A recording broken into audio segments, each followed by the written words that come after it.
Welcome back to the channel, guys. I am the Drunken Goth, and today we are going to be diving back into our more in-depth look into what goes into restoring the Colombo V12 engine. Now in part 1 we had a look at the strip down and investigation of the problems, and in today's video we are moving on to the cylinder heads.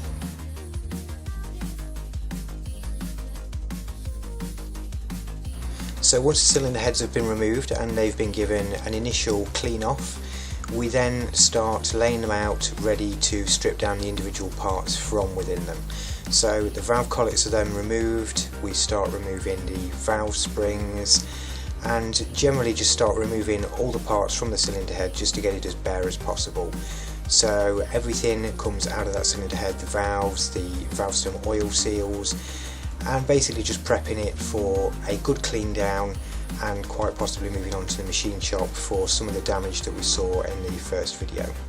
Obviously some of the parts are in quite good condition and will still be reused, they just need a good clean down, just checking over, making sure everything's fine. So as you can see here, we get some cardboard so that we can label each valve to its position within the head, just to try and keep everything in order, keep everything organised, so that if any of those parts do end up being reused, we know exactly where they came from, and of course showing the machine shop if they need to see which particular parts have been damaged the most, where the damage lies in the cylinder head, and what damage has been caused as well.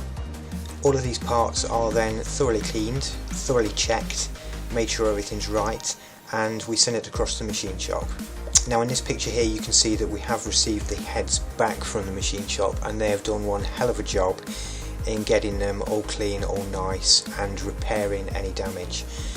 So we start off with new valves. The valves are then marked with engineer's blue, as you can see here, placed back into the head so that we get a nice clear indication of where the valve seats sit. And we start the valve grinding process to lap the valves into the head so that we get a good tight seal between the valve and the cylinder head, making sure there's no leakage. Again, in this picture is another great example of just how fine a work the machine shop has done in getting these heads cleaned up. If you remember in the first video, they were quite heavily damaged, so it is quite an achievement to get them back to this sort of standard. So once we've completed the valve lapping process, which is ongoing here, we then start the build-up process. So new valve stem oil seals are then fitted to the head, and we can start putting the valves back in properly. So as you can see, the valve stem oil seals are slowly put back in. Then beneath that we have a shim on which the valve springs sit. So one by one we slowly start putting the valves back in, making sure those shims are in, and starting to refit the valve springs. Once the valve springs are in place with the top piece, we then use a valve spring compressor. We compress the valve spring down so that we can fit the valve collets.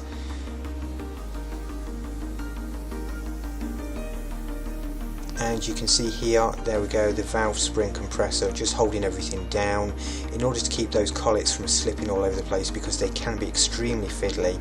We dab a little bit of grease on them just to hold them in place before releasing the valve spring compressor. And once all that's done and we start fitting the camshaft back into place, the heads are virtually ready to refit. So that is it for part 2, guys. Please drop a like on the video if you enjoyed it, please subscribe to the channel, and join me in part 3, which will be coming up soon, which is the final build up, fitting the pistons and completing the Colombo V12. Thanks very much, guys. Bye bye.